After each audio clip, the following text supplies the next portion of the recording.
Good morning student. हम लोग एक लेटेस्ट वीडियो देखते हैं। इंटरनेशनल न्यूज़ है ये, काफ़ी ज़्यादा काफ़ी ज़्यादा ये वायरल हो रहा है, या काफ़ी ज़्यादा आप देख रहे होंगे कि न्यूज़ में ये दे रहा है कि जो सीरिया एक कंट्री है, पश्चिम एशिया का है ना, वेस्टर्न एशिया का एक कंट्री है।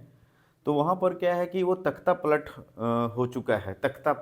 तख्ता पलट में क्या होता है कि जब पार्टिकुलर को ऐसी सरकार को हटा दिया जाता है ना। तो जनरली तख्ता पलट कहाँ होता है, तो उन कंट्रियों में होता है जहाँ पे सेना के द्वारा शासन किया जाता है या निरंकुश सरकार का गठन होता है। वहाँ पर जनरली क्या होता है, तख्ता पलट जैसी घटनाएं होती है। मतलब कुल मिला के क्या समझना है आपको कि जहाँ पर सरकार किसी एक पार्टी, मतलब किसी एक व्यक्ति के हाथों में निहित है, तो उस तरीके का सरकार को हम क्या बोलते हैं, निरंकुश सरकार, है ना, निरंकुश सरकार। तो ये भारत में, ये विश्व में कहाँ कहाँ पर है, तो जनरली क्या है कि आपने जब 9th या 10th क्लास का हिस्ट्री आपने पढ़ा होगा, तो फ्रांस में जो लुइस 14 है ना। फ्रांस में अब देखें, सुने होंगे कि जो फ्रांस है, फ्रांस में लुइस है ना, लुइस 14 है ना, 14 इस तरीके का पहली बार जो है निरंकुश सरकार को तोड़कर या उसको उखाड़कर फेंका गया था। ठीक है, उसके बाद छुटपुट आपको क्या है कि जो छोटे छोटे इस्लामिक कंट्री हैं वहाँ पर जनरली आपको इस तरीके का निरंकुश सरकार देखने को मिलता है। ठीक है, इसी तरीके से क्या है, जिम्बाब्वे में रॉबर्ट मुगैम्बो है ना, वहाँ भी निरंकुश सरकार चल रही है। ठीक है, इसके बाद आपने नॉर्थ कोरिया में आपने नाम सुना होगा, नॉर्थ कोरिया में भी इस तरीके का सरकार चल रही है। और तो और जैसे अभी सीरिया में बताया आपको, तो सीरिया का घटना जो है वो 1971 से ही है। मतलब 1971 से ही क्या है कि यहाँ पर जो है आपका निरंकुश सरकार का गठन किया जा चुका है, और अब तक रनिंग हो रहा था, है ना, अब तक रनिंग हो रहा था। और इसके पीछे जो है, ये चूंकि इस्लामिक कंट्री है, तो यहाँ पर लोगों का अधिकार जो है वो काफ़ी कम है। लोगों का अधिकार निरंकुश सरकार में होती कहाँ है। तो इस तरीके से क्या है कि तख्ता पलट कर दिया गया, और वो तख्ता पलट करने वाला जो गुड्स था, है ना, सीरिया में, जैसे आपको नाम से ही पता चल रहा है, सीरिया में विद्रोहियों के आंदोलन ने बशर अल असद, है ना, बशर अल असद का सरकार का तख्ता पलट किया। आपको ये ध्यान रखना है कि कौन सा सरकार का तख्ता पलट किया, बशर अल असद। ठीक है, इसका तख्ता पलट कर दिया गया। और यहाँ पर क्या है, मोहम्मद अल बशीर, तो ये याद रखना है, मोहम्मद मोहम्मद अल बशीर, अल बशीर, है ना, अल बशीर का सरकार का गठन हुआ है। ठीक है ना, ये दो चीज आपको याद रखना है।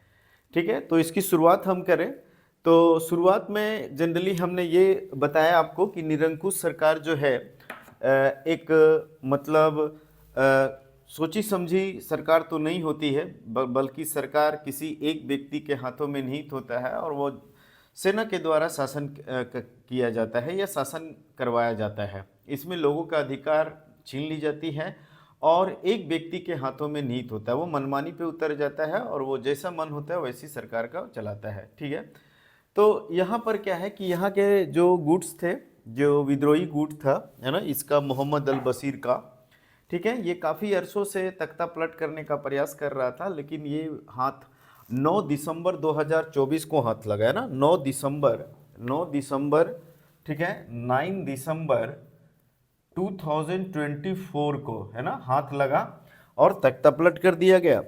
सीरिया के बारे में बताऊं तो सीरिया का जो सीरिया जो कंट्री है पश्चिम एशिया का, इसमें क्या है कि अगर आप देखेंगे तो पता चलेगा कि पश्चिम में लेबनान है।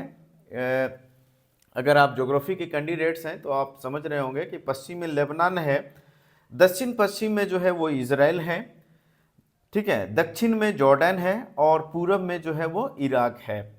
ठीक है, तो इस तरीके से क्या है, एक काफ़ी महत्वपूर्ण देश है ये सीरिया, और इसका जो है मतलब यहाँ निरंकुश सरकार को ख़त्म कर दिया गया।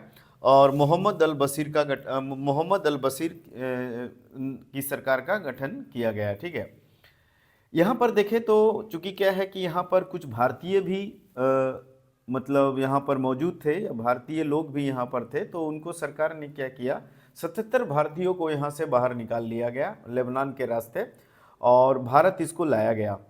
इसके बारे में बताया जाता है कि अमेरिका और जर्मनी ने, है ना, अमेरिका और जर्मनी ने क्या किया है, इसका समर्थन किया है। किसका? मोहम्मद अल बशीर का।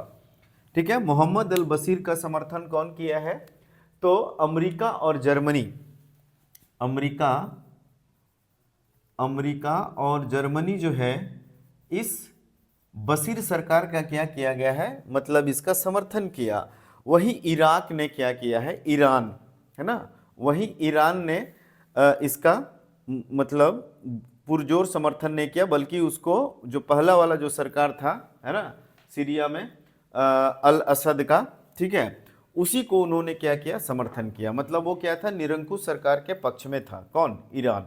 ठीक है, तो चूंकि क्या है कि अब सरकार का गठन हो चुका है, तो सरकार का गठन हो चुका है, तो यहाँ पर क्या है कि अब इन्फ्लेशन, जो मुद्रास्फीति है, और बहुत सारे जो प्रॉब्लम है ना, अस्थिरता का शिकार फिलहाल बनी हुई है, क्योंकि अर्थव्यवस्था तो खाली है। तो अर्थव्यवस्था खाली है, तो अब सरकार को बैलेंस बनाने के लिए अब धीरे धीरे क्या है कि आगे आएगा, और उस तरीके से क्या है, सरकार का गठन करने के बाद जो है, अब इस देश में बैलेंस बनाने का प्रयास किया जाएगा। ठीक है, भारत ने इसका पुरजोर समर्थन किया है, क्योंकि निरंकुश सरकार का समर्थन कोई भी कंट्री नहीं करेगा। भारत, आपको पता है कि हमारे देश में निरंकुश सरकार कभी टिक नहीं सकती, या ना है हमारे देश में। ठीक है, हमारे देश में एक लोकतांत्रिक सरकार है, और इतने बड़े कंट्री में हम उम्मीद करते हैं कि इस तरीके का सरकार का गठन जो है नहीं होगा, है ना, क्योंकि हमारे जो कॉन्स्टिट्यूशंस है, वो क्या है, एक लिखित रूप में परिभाषित किया गया है, और छोटे मोटे जो गुड्स हैं उसको तो सरकार खुद हैंडल कर लेती है, तो यहाँ पर तो कभी हो ही नहीं सकता। ठीक है, 77 भारतीयों को बाहर निकाल दिया गया, जैसे मैंने आपको बताया। अमेरिका और जर्मनी ने इसका पुरजोर समर्थन किया।